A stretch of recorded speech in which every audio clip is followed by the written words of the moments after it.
Good afternoon, everybody. I'm super excited for this next session that we've got Hot Takes, Marketing's Future, and AI. Over the past years, I'm sure we've all heard some pretty drastic hot takes about AI. I think the biggest one that we keep hearing over and over again is, will AI take my job?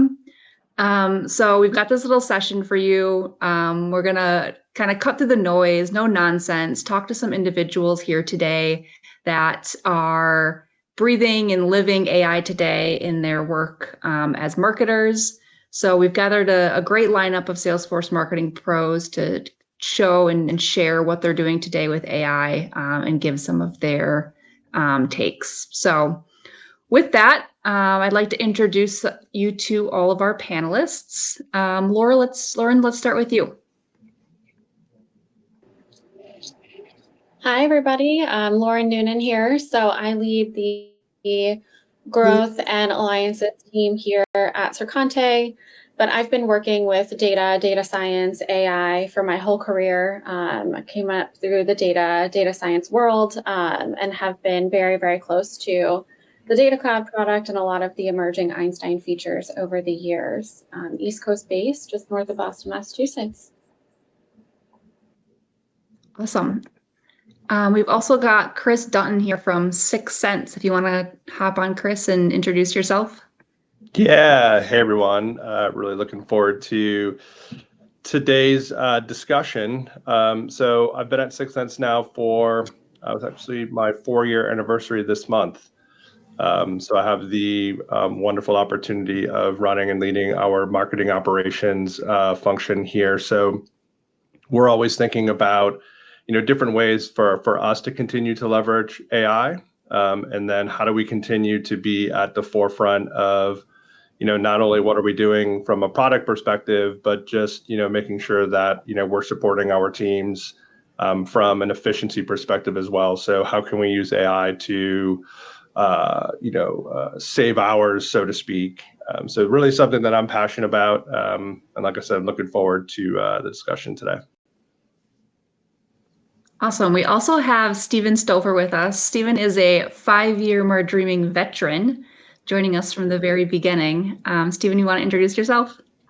Yeah, back then it was Par Dreamin'. Steven Stouffer. I'm the Director of Automation Solutions at Tray AI, which is an integrations company. And I've been in the world of Pardots or marketing account engagement for those newer folks for about a decade. And I've been using AI, or at least, ChatGPT since it first came out. And I've also been using like Anthropic and Gemini and some of the other ones basically every day since it came out. So we've made the big transition, at least within my organization, to include an AI palette in our integrations tools. So I've been building a whole bunch of solutions for businesses across customer success, marketing operations, sales operations, revenue ops.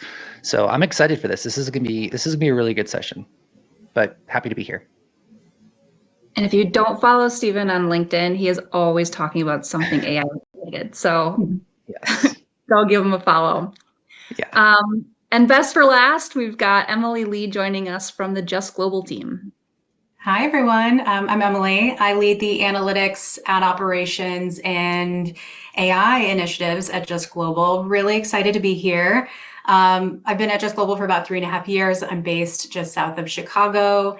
And from an AI perspective, we've worked really closely with AI as well for years now. We have what we call our AI trailblazers. I know we are very familiar with the trailblazer term, but we have our AI trailblazers internally, and they represent basically all of the departments at Just Global. We essentially shifted what was sort of a wild, wild west kind of approach with AI to a more strategic and cohesive approach. And we've had a really nice adoption rate, really nice sort of early survey results showing a reduction in, repetitive tasks, improvement in decision-making, increase in job satisfaction. So very excited to be here and getting to chat with all of you about AI today. Awesome. So with that, let's jump right into our first hot take here. Our first hot take is AI will replace 80% of marketing tasks in the next 5 years. I'm sure we've all heard some version of this over the years.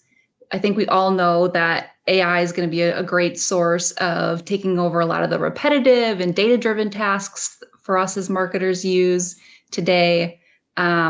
But it's going to have us shift a little bit, I think, more to be able to open our bandwidth to think more strategically and take on some cooler things in the new year. So I'd love to hear from all four of you on this one of what's your take on this specific item here. Let's start with you, Lauren. Yeah, I think it's a really interesting question, right? And I think for all of us as marketers, you have that like inherent human reaction of like, oh my gosh, are they replacing me? But I think the reality is we all need to reframe, because I think AI offers an incredible opportunity for us to automate a lot of the stuff that we do on a day-to-day basis so that we can focus on what we love doing, which is figuring out how do we continue to improve and move the envelope, push or move the needle on our strategy. How do we improve personalization? So just imagine like being able to automate your reports and a lot of just the admin tasks around like campaign brief creation and segment creation, how much time you'd actually have to analyze your results and think about really thoughtful strategies for improving.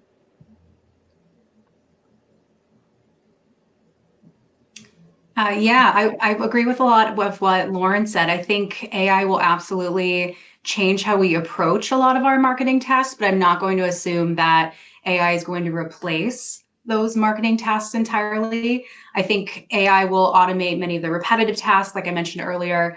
It's going to make us work faster and more efficiently, and it's going to free up that time that Lauren was mentioning for the critical thinking and doing what we really love, like strategy.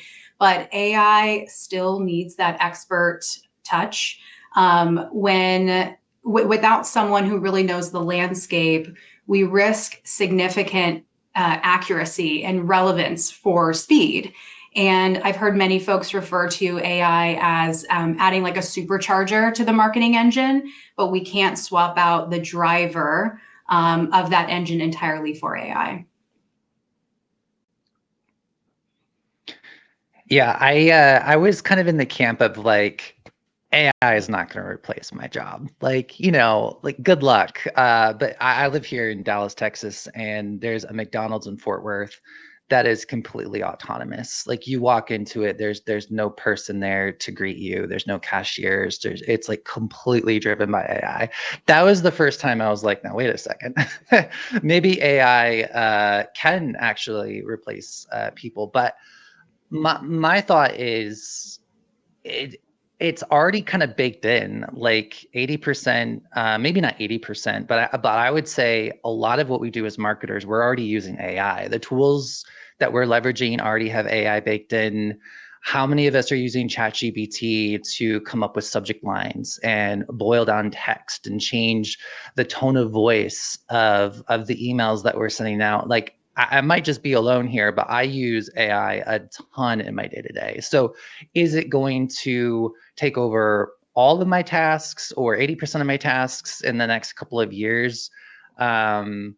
Maybe, but I also don't think that marketing is just task jockeys, right? Like we're not just fulfilling tickets. That's not all we're doing. We're also strategic, right? So especially on the operations side of marketing. So hopefully what it does is it removes the boring work and allows us to focus on more strategic and business driving decisions where we're not having to spend all of our time, correcting state values from a CSV export from LinkedIn. So I see it as like a helper, not in like a good thing, not a bad thing, but also we need to get out of this space of just like having the entire business think of marketing ops specifically as just like the people who just do tickets and just fix things, right? So maybe, but I also think that it's already kind of baked in right now. I think over the next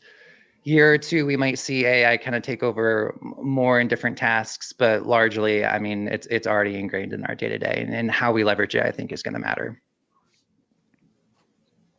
Yeah, I certainly echo what the rest of the folks here are saying.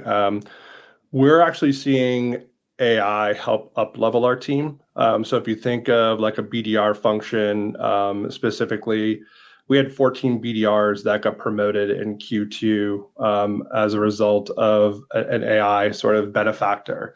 So taking some of those mundane tasks that they're having to do every day, we're able to increase their efficiency, have them focus on high value touches, and ultimately sort of expedite those individuals in those roles. So they were seeing faster success, and as a result of that, they're on doing other things within the org. So it's been a great catalyst for us specifically to be able to lean into. Yes, we're saving hours. Yes, we're increased efficiencies, but it's sort of like just pro-human in the sense that it is there to benefit us as individuals and help us just be better at what we do, because we're not having to do maybe those sort of mundane tasks and those things that we can very much automate through different variations of AI.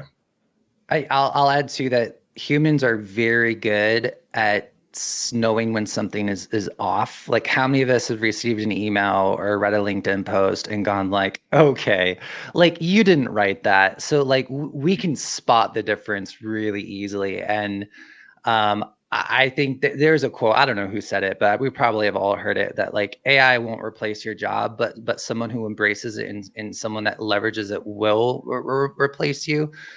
So I think the more that we can lean on it to help with the stuff that we just don't enjoy doing, the better off we will. But like, do I think for you mentioned BDRs, we're leveraging it. Do I think that there's going to be like an AI BDR or like an AI HR person who interviews you? I think we might see that bubble up in like the next year or so, but it's going to be very quickly squashed. Like I think someone's going to try to do it to like save a buck and a nickel, but it's going to fail so miserably, or at least I hope I'm right that it's going to fail so miserably that we're going to go back to like the human factor. But I'm very curious to see where it goes in the next couple of years. It'll be fun, hopefully, unless it takes over. So I'm hearing a lot of, we're good. Our roles will just shift. It is not the end is near. Yeah, I think at Sercante too, we've just kind of beta launched some custom GPTs specifically for our BDRs. So I think that's an easy kind of real world use case that a lot of people are being able to see the advantage of. So I'm interested to see where that does go. And to your point, Stephen, does it continue to be helpful, or do we continue to just snuff it out like we have over the years of the kind of fake dynamic content even now, and how we can spot that super easy. So rolling into the next one here, I think another big hot take that we're hearing a lot with organizations is AI isn't compliant. Privacy regulations are holding it back. I think a lot of large enterprise clients specifically, when you look at things like GDPR, I think a lot of organizations still have some like strict no policies to utilizing any version of ATI or AI into their organization. So would be curious to see, what your guys' take is on this. Stephen, why don't you kick us off on this? Yeah, sure. So I was in London 4 weeks ago for AntiCon, and it was an AI event, marketing event. And like I was chatting with people on AI, and they're so like just starting to scratch the surface of AI, at least in the UK. So I don't know if there's any folks joining us from the UK here, but like they're very wary of it. They're like very curious, but also kind of like, I don't know, like it's just not worth the risk.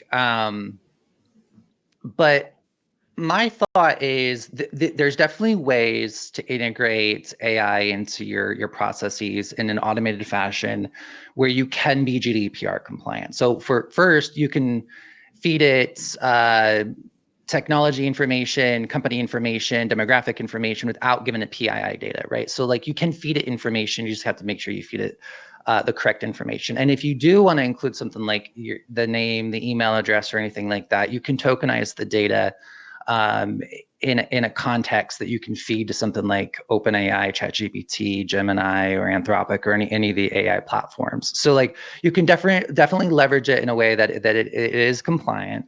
The bigger question that I have around just like regulations and privacy and all of that is like, there isn't a lot of direct AI regulations in the US or even actually in GDPR. Like GDPR, largely, it's not focused specifically around AI. It's just sharing data with third parties and how it's shared, and the controls that consumers actually have over their data with businesses. So I'm curious to see kind of like CCPA, CAN spam is basically ancient and useless from a privacy perspective. So I'm curious to see, like, from a US perspective, if we actually have AI regulations, and if so, like what those are, and what the practical application will be with implementing it within a business. Because we're one like union job being taken away from AI, away from just like the government stepping in and just regulating the heck out of it. So yeah, you can absolutely be compliant and use AI. I've been there, but I'm very curious to see kind of where things go. Yeah, agreed. I think it's a bit of a balancing act with privacy and AI. I think, in general, AI, especially in marketing, it wasn't designed with strict regulations like GDPR in mind. So we're having to kind of go back and make sure that we are compliant and we are ensuring that our data is protected, rather than seeing AI and the regulations with AI as barriers. Really try to view it more so as guardrails, just to push us to be safer internally. So Stephen, exactly like you said, making sure that we don't include PII data or anything else that could be sensitive that could put us or our clients at risk is always top of mind. I think from a leadership perspective, if anyone is trying to roll out AI in the company, or perhaps trying to do that like wild west, controlling the wild west of AI across the company, and you don't know who's doing what, I highly recommend having in place a weekly meeting with your legal and IT, and constantly talking about where you're using AI throughout the company. You'd be surprised how many use cases come up where you think that you're being safe, or this person thinks they're being safe, or no matter how many times you've repeated to people, you cannot use the client's name, or you cannot use XYZ if you're using a free version of any kind of AI solution, people still do it.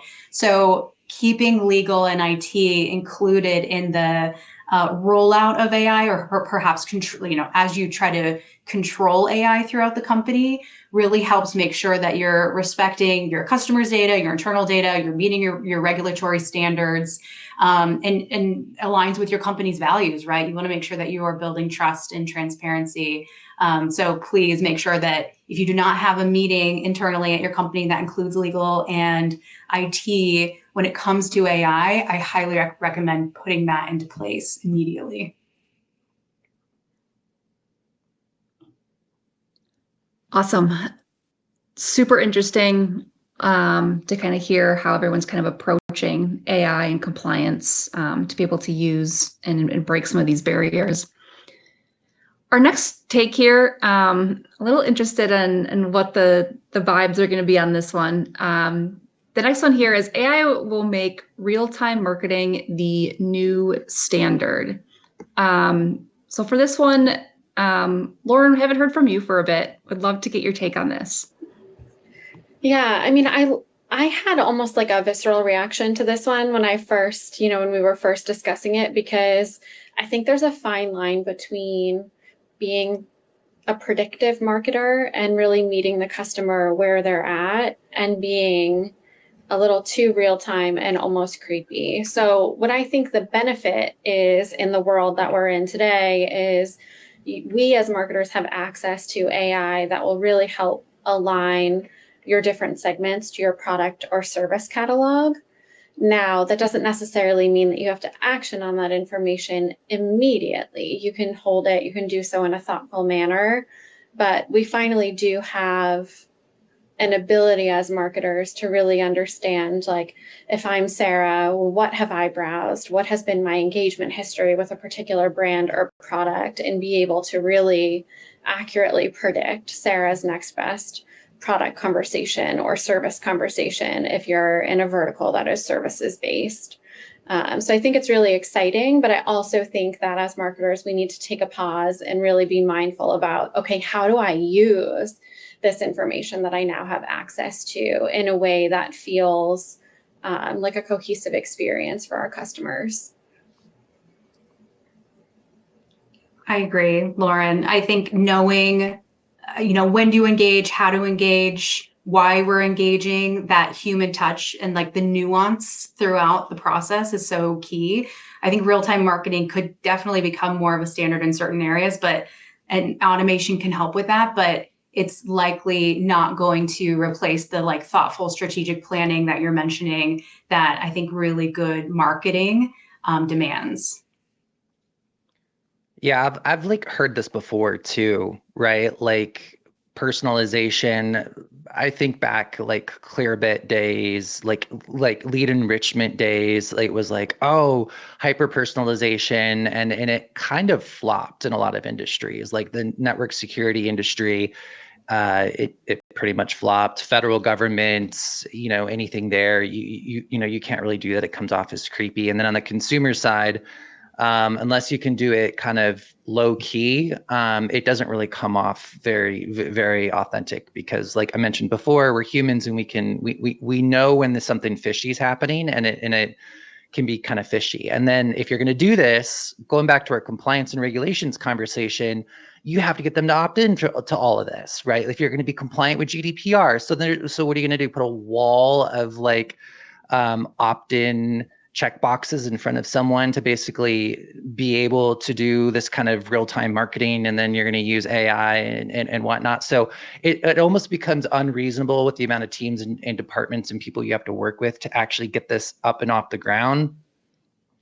I like the idea of it. Like I like the idea of going to a website and having the entire homepage, the banner, the navigation, all personalized to, Steven Stouffer, director, marketing operations, company size 300 to 600 employees, being able to look up what opportunities, or from a customer, what kind of product I have, what would the upsell look like, and be able to put that up on the page and like guide me through it. That sounds amazing, but like the realisticness of it is, I just don't think it's going to happen. I think it's out of reach for probably most marketers when it comes to coordination amongst the product team, IT, legal, front end development, marketing, sales. It's a bit of a reach, but I think where it can make a difference is maybe through like chat. Like how many of us have gone to like Verizon, T-Mobile, AT&T, and had just a horrible customer experience from like a chat perspective, where you're just like, I just want to pay my bill, and it's like, sorry, you can't do that. You have to reach out to so and so, and it's just like this cookie cutter model that just doesn't work. Like maybe AI can help with that first before we try to like personalize an entire like homepage of a website.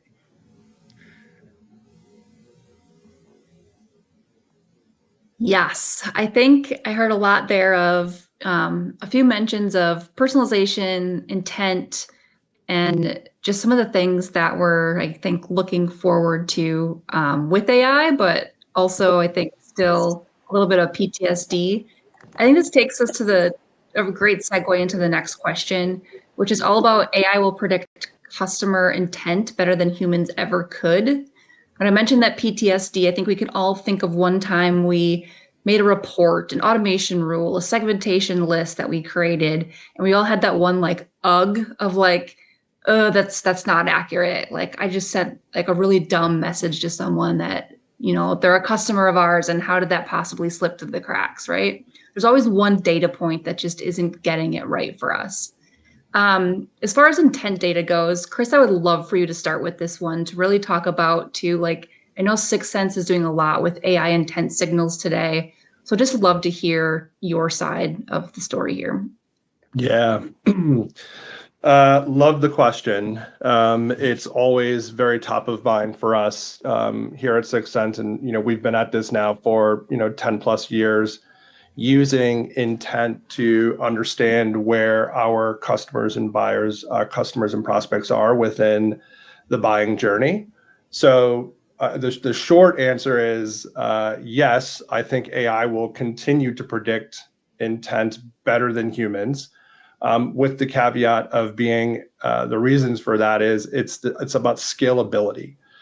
As humans, like, we can only focus on so much. Once we start to try to do too much or focus on too much, it just becomes inefficient, and we become slightly watered down. AI really does not have a capacity, right? And that is one of the beautiful things about it. I like to think of it as like the 80-20 rule. AI is going to get me 80% of the way there. And then, yes, we are going to have that human oversight component, which is that 20%. So I would, absolutely lean in on, AI predicting intent, but then still having that oversight of humans to make sure, we're not having those missteps that you talked about, Sarah, because those are absolutely like cringeworthy, and we hate for that to happen. But the reality of this as well as marketers, right? Like, we're being asked now more than ever to do more with the same or less. So we do have to find ways where we can do, these types of things at scale, and it's just not, plausible with, just focusing on, just having humans, for example, do that. Yeah, Chris, I agree with you completely. Scale is like the key, right? Because as humans, we all know that we leave so many breadcrumbs as we interact with a brand, and all of the different digital channels that we have available to us. So yes, you could take a marketer, and your marketer could go through every line item in your database and look at how they're engaging and think and be thoughtful about, okay, what's the next product that I could position? But we don't have that time, and we don't have that luxury, right? And like Chris had said, AI doesn't have that bandwidth constraint. So we're able to use the technology to really troll through all of the data breadcrumbs that we all leave behind on a day-to-day basis. We're sending so many signals to brands about what we're looking for and what that next best conversation could be. So why not use the technology to help predict what that next conversation should be? And I think we have to let go a little bit to the fear of the ugh moment, because the reality is where we have come from, or where we are still today as marketers. There's so many ugh moments that even just moving into the next phase, there's going to be a reduction in those. So embrace it, and just find ways to test how the AI capabilities can predict that next intention. Yeah, I don't know. I'm a skeptic when it comes to this part of the conversation. Like, I don't think AI is going to I think it'd be too expensive. First of all, you have to have all your systems talking to each other, and the intent data has to be in one place, which is going to almost be impossible in order to have AI plug into it. And then I'm reading the comments here. Donna just said, I have a hard time believing it. Essentially, even with A/B tests, it can't really be trusted. And that's a good point, because if I'm in, let's say, the network security space or the cybersecurity space, and I send an email and I'm doing an A/B test, I might have a whole bunch of emails that are opened and even clicked, but that's because it's being clicked by the email service provider and the company to check to see if it's spam. It's not a human actually opening that email and clicking the link, so it could be a false positive. On a consumer side, if I were to run that same A/B test to Gmails and stuff, it could actually be, data from real people. So like, I would treat one organization completely different than another. And I don't know if we're going to get to a place where AI can actually make that distinction and be that intelligent, where it'll be able to plug into all of the different tools, all of the different data, and then also make those kind of business to business decisions and have it be cheap too. Like that just seems like we're far ways out of there, where like the amount of tokens being used, or even just the server space and stuff for that to be like leveraged, like would even be possible. But maybe I'm not sure I see it. I'm hearing a lot of data. Do we trust the data? Do we have all the data talking to each other? Still unknown of how we can make this, like you had mentioned, Lauren, like how do we scale this? I think that goes good into another one of the next questions here, which is marketers will need to become data scientists or hire them.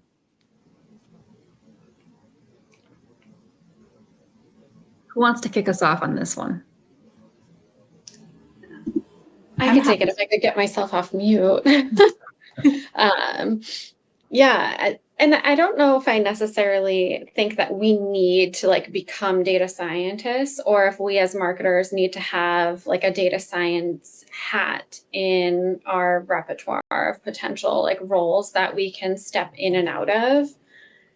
Because I do think having access to a lot of the data has opened a lot of doors for marketers to better leverage that data for things like propensity modeling and engagement scoring, and really being able to predict that next best cross-sell or upsell, or even listening for customers or accounts that could be at risk for churn. So I think it does. Some of the newer technology capabilities have even brought an ability to build a propensity model into tools that never before had that capability. And it's kind of getting it out of the scary data science propensity model tools like SPSS and R, back in the early 2000s. So I think it's making it a lot more readily available, but I don't necessarily think we have to become like full-time data scientists on a day-to-day basis in order to be successful at harnessing the power of data. I'm with you, Lauren. I see it as a partnership as well. I think data scientists definitely bring a level of rigor to analytics that's really invaluable with complex data sets, but I don't think that every marketer needs to dive into data science necessarily. I see it as sort of more of a hybrid role. And hybrid sort of roles will emerge from this long term, where marketers definitely need to have a strong grasp of data analytics basics, and then data scientists need to be the ones that really focus on those deeper insights. So I think marketers will need to understand enough to ask the right questions and make sense of the data, but they won't have to do it all themselves. I think data scientists are, I don't think they're going away. I still think that there's certainly a need for them. I don't think that the roles need to completely merge together. I think of it as more of like a skill upgrade for marketers rather than a career overhaul. Like I mentioned previously, we cannot remove the driver from the car. The expert still needs to be present. Yeah, I see there being kind of the analytical people who are kind of developers, coders, data driven. And then there's the creative, right? Marketing tends to be lumped more in the creative side. And then you maybe have like the hybrid who sits in between the two. They become ops people, marketing ops, sales ops, which is great. Those are my people. But I don't think that they have to become data scientists. I think you have to care about the data deeply. And I think you have to be very curious about what's working and what's not working. And you have to ask those like important questions and dig into them, and also hold people accountable when things don't feel right, and work with the appropriate teams to get that. But I think that as marketers, we try to do too much and we spread ourselves too thin. And it's okay sometimes to be like, you know what? I'm not a data person. I don't know how to make heads.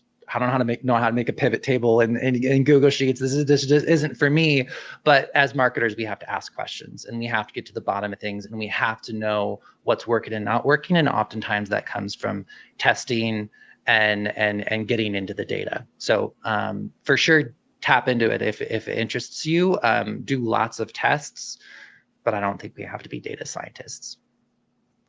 Yeah, I would agree. I think one of the things that we did a couple of years back was we built out a revenue analytics team, and that was I think a bit of a missing sort of plug for us. We were quantifying marketing impact the best that we could, but just bringing in this sort of agnostic team that is looking at the data more holistically, less about where it's necessarily coming from. Just brought another perspective, to the conversation. I think as marketers, though, we certainly need to be very aware around the different variations of data that we can see, and we do need to be data driven. Data science, I don't think to that level, but focused on the right KPIs. What are your leading and lagging indicators, right? What are those traditional kind of boom stats that we tend to report out on, or vanity metrics that may or may not be impacting the business? And more focused on those business impact type of metrics that are going to essentially move the needle. But making sure you do have someone of some varying skills that has the capability to look at the data, but not only look at it, but then be able to interpret it and then be able to give recommendations based off of that. Because I often think that's the part that's missing the most. It's not just reading the data, but it's what do you do with that data once that you have it.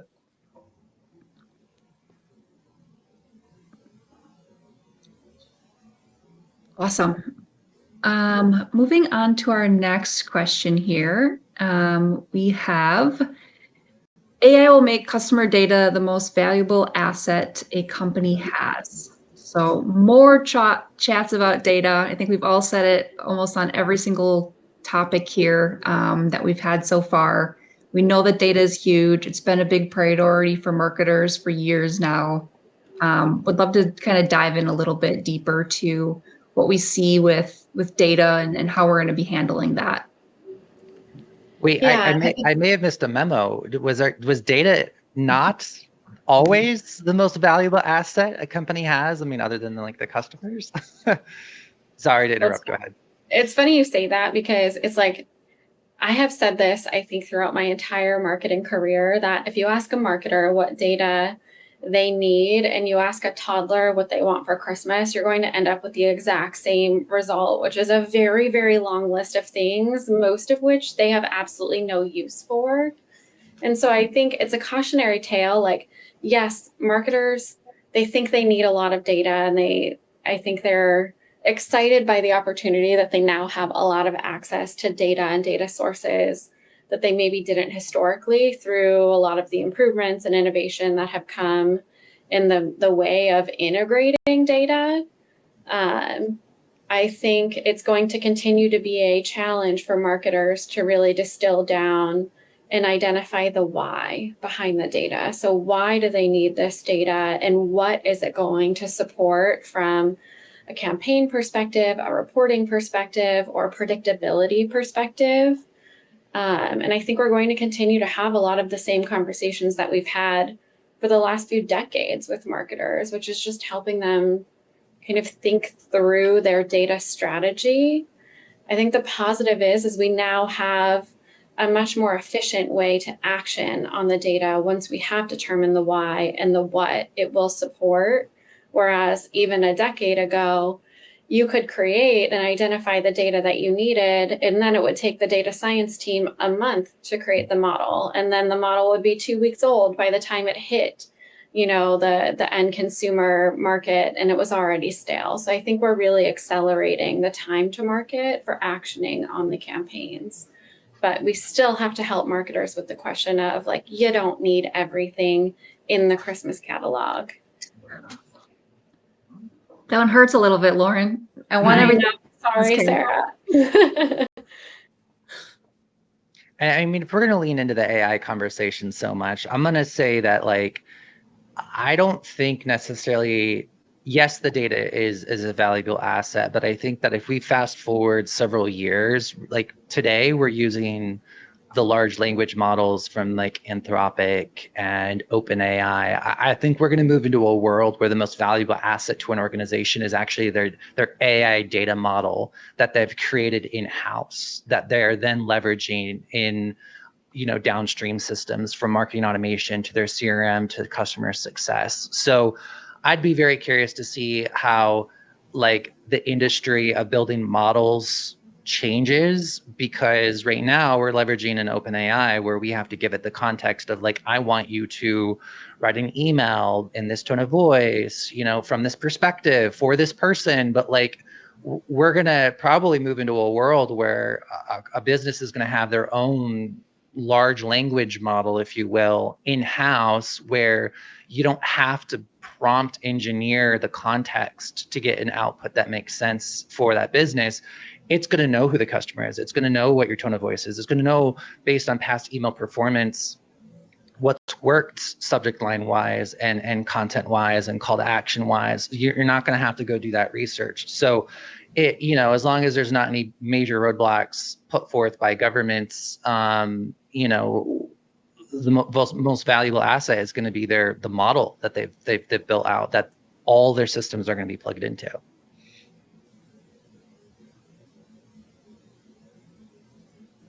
Awesome. We've got one more question here from our deck here, and then I do want to open it up to the Q&A with the audience here. We've got a few Q&A questions. If you got any burning questions for this group, throw them in Q&A, and we will get to them in just a second. Our last one here is, all organizations will have an AI budget for 2025. I think this is being consistently, everybody's earmarking significant portions of their budget for AI investment. And I think I read a stat at some point that it's like 68% of orgs increased an AI budget in 2024 alone. I think that's before we even had all this like crazy hype around AI. So I'm interested to see what your organizations might be doing for this, or what you guys are predicting budgeting specifically for AI to look like.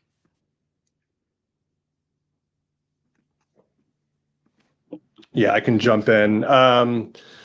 So what I have personally seen, just having the opportunity to speak with a lot of our customers, is the sort of directive from the executive suite is the expectation that a certain percentage of marketing budget will be allocated towards AI.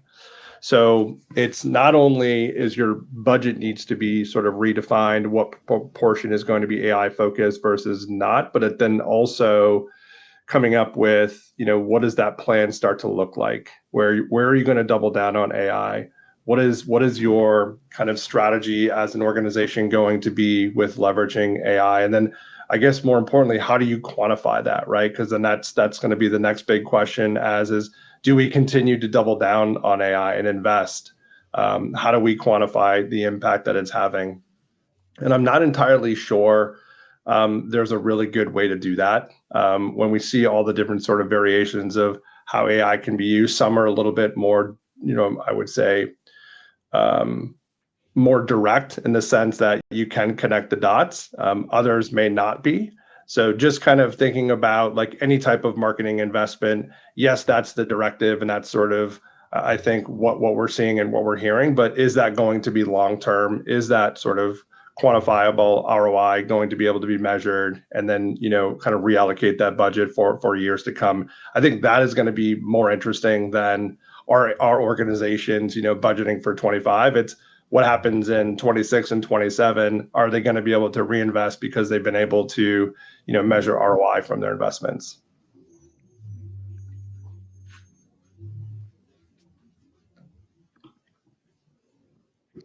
Any other thoughts from anyone else on this one?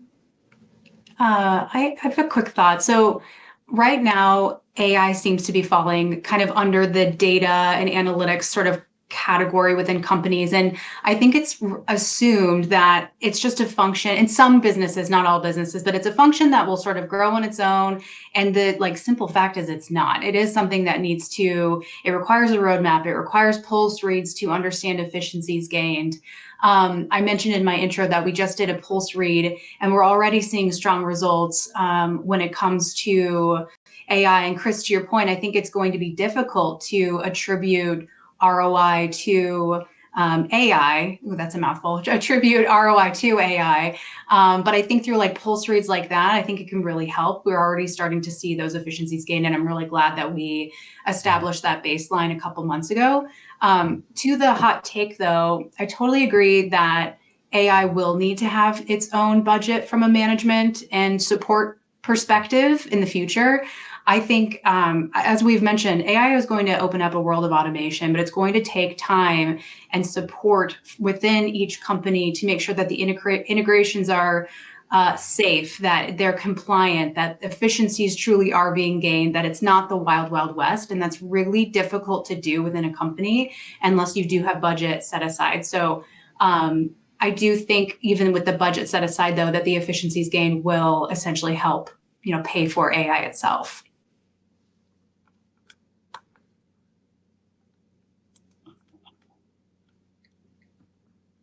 Awesome. We've got a few minutes of time for Q&A from the audience here. One of the questions that came through is, when Amazon first came out, everybody wanted to have an Amazon-like online experience. Do you think more customers will expect a GPT-like shopper or consumer experience? I guess it depends on what industry you're in and whether or not that's kind of expected. I think in the e-commerce space and, maybe subscription SaaS space, I would think maybe yes.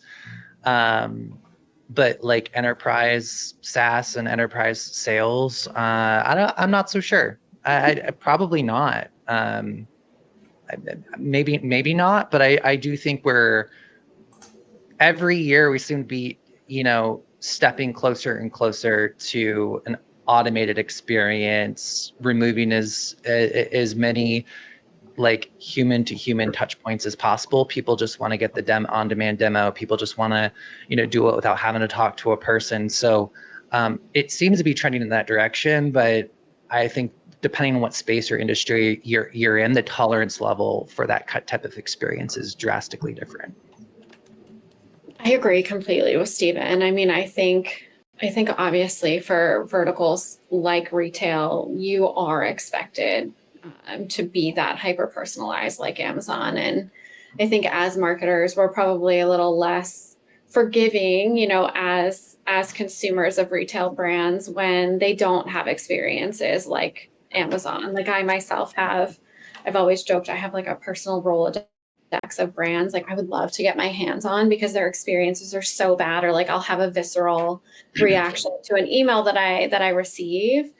But in some other verticals it's just not there yet. But I do think we're seeing a lot more shift in the buyer life cycle for verticals like high tech or even comms, media, and entertainment, where you are expecting that more real-time turnaround that you have as a consumer. So I agree.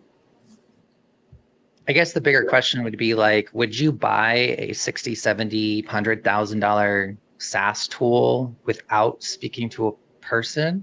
Like, I don't know if I would. Like honestly, I think we all want to be like, oh yeah, do it yourself. Like, remove all the friction and roadblocks. But at the same time, like, I'm wondering like the recipe for disaster and what that churn would look like if you just allowed someone to buy like an 80,000 tool. Like, would you sell anything? Like, how do you communicate the value? Yeah, that'd be really, really interesting. I'm not sure if I know of anyone who does that.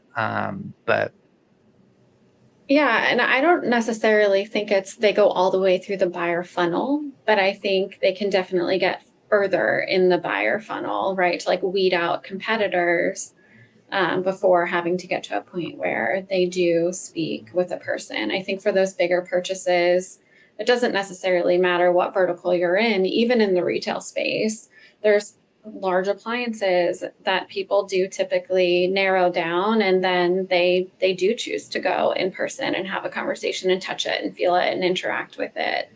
But I think it really helps kind of narrow down the choices. Are we going to have like AI buyer agents and seller agents talking to each other, AI bots duking it out before they do the intros to people? What world are we in? I think one of the things that I've noticed is that sort of B2C experience is bleeding over into the B2B experience. So like even as a consumer of retail, there are certain things that we've just become accustomed to as what we would consider like a good overall experience. And if for those of us in the B2B space, we want to take that experience with us, and we're, ultimately wanting to provide that same level of experience at the B2C level, at the B2B level. So, Stephen, to your point of, will somebody buy an $80,000 purchase without talking to anyone? No, I don't think so.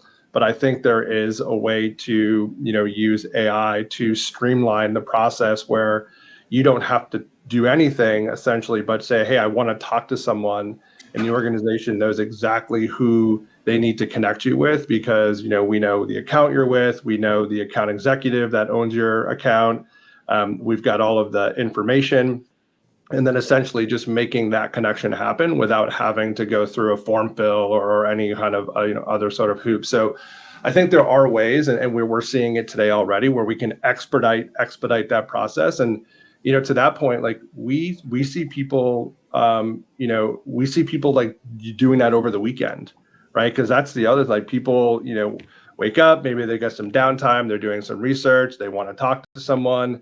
Oh, but historically, they've got to wait for someone to call them back, using AI to kind of automate that end-to-end process, get them connected. So now you're scheduling meeting with your prospects over the weekend. So that to me is a really good example of maybe that B2C bleeding over into that B2B and kind of making those connections happen, making that experience be a little bit more, more of what we've become accustomed to. Yeah, Oh, go ahead. Just gonna say that reminds me a lot when we first had, the Google Homes and the Alexas come out, and everyone talking about how instead of just asking questions, it's like, hey, like find me a local plumber, but not just that. Now it's like figure out my schedule, figure out their appointments, automatically book that appointment, like do it all for me. So I think there's some of that that's coming into the B2B space with some of this new tech that I'm going to be excited for, because I think we're all, in some ways, I don't want to call us all lazy, but like we just need things to be easy. We expect them to be easy. So the more things can be easier and we can kind of take a lot of the time suck out of our day, I think we'll all be accepted to it. All I want is an AI tool to be able to look at the calendars of everyone who needs to be on a meeting and find a freaking meeting slot that is available. Like we can't even do that, let alone sell products and tools. I think that to Chris's point, I think that there is some weird friction in like enterprise sales. Like even if you're a customer, we'll just use Salesforce as an example, Pardot specifically. Like let's say you want to buy another like $10,000 or 10,000 prospect block to add to your Pardot instance. It's like you have to go through an account executive and you have to have a meeting, and then they have to review it. They have to do a contract and amend it, and then they have to send it, and they have to like. It seems like there is a little bit too much friction in that, but that's not really an AI problem to solve. It's just a business problem that needs to be solved. The way that sales is compensated, I think, like incentivizes some of these like human touch points that probably don't need to have happen. But in order for that to change, you would have to completely change the way that like sales is compensated, which I think is just difficult. So I don't know if that's an AI issue, but it's definitely something that I think we can do better on from an enterprise add-ons and upsell perspective. We got quite a few other questions here around privacy, specifically looking at like your takes on how we can make AI more sustainable and respectful of privacy. Also, similarly, when it comes to like compliance and privacy there, is it more targeted as like generative AI or predictive that you guys are all seeing?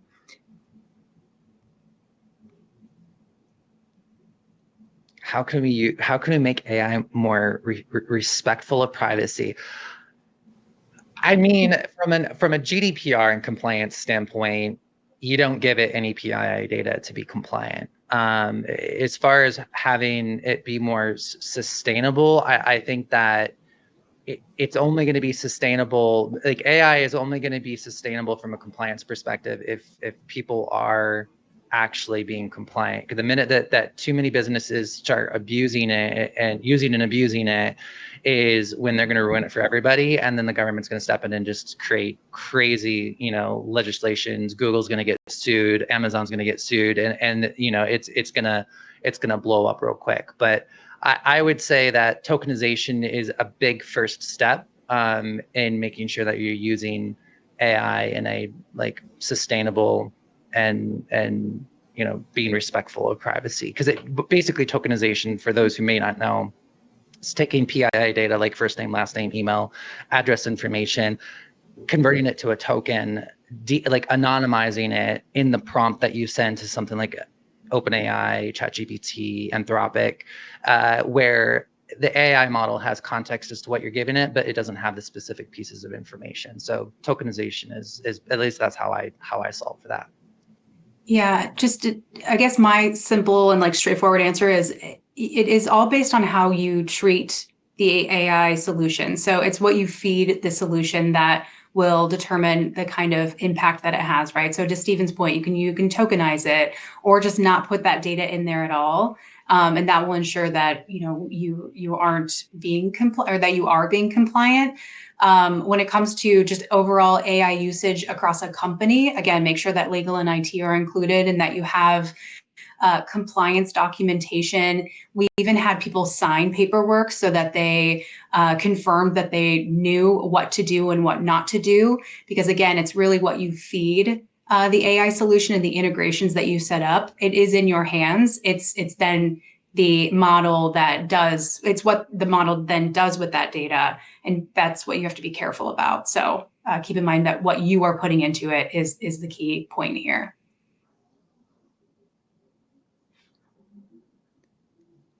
All right, we've got just a few minutes left. Any further parting words as the audience departs on AI and takes away any tips and pointers here? I would say don't let AI scare you from getting started. It's very easy to start using something like a ChatGPT. For those who aren't experienced in it, play around with it. And then I read a question from Christina, which I'm not sure if we covered, but it was like, what do we advice for teams to get started with it? And essentially, I would say is audit your day-to-day, figure out what those repetitive tasks, things that you don't want to do, or things that you're doing repeatedly that you feel like could be automated, and start there. So I'd say, AI is not going to take over your job, but the quicker that I think that you can find and kind of weave it into your day-to-day, the more invaluable that you're going to be to the business over AI if you can leverage it. Yeah, and I would say just lean in to AI. I'm sure many of you already are, but do your research. I think lean on your community, find out how others are using AI to kind of help with efficiencies in their org or up level their team players. And at the end of the day, you've got to do what's right for the business and the decisions that you make. So just lean in, but also just be smart on your decisions and what's going to have the most impact for what it is that you're looking to do and achieve. Agreed. Lean in, start somewhere, share positive use cases, especially if adoption is low. Hopefully adoption is increasing over time, but share the wins, host workshops. I would try to get a pulse on where things are at from an efficiency perspective now versus later so that you can showcase the ROI later, and make sure that those guardrails are in place. Awesome. I also heard one person say once to me, if you don't know where to start with AI, take an hour or so of your day and just start talking to yourself about what you're doing and upload that to AI and ask it, hey, how can I be more efficient? And I haven't done that yet, but I'm just imagining all the things that it could tell me that it could save me time with. That's the first thing I did. I'm like, hey, this is my role. This is the company I work for. What are 10 ideas that I can start using AI with? And ChatGPT was like, boom, boom, boom, boom, boom, boom. And then I just kind of dove into one of those. And then from there it was a rabbit trail. Yeah. Awesome. All right. Well, thank you all for joining us. We will be back tomorrow. So make sure to join us where we will be kicking off with our awesome demo jam. All right, cool. Thank you guys.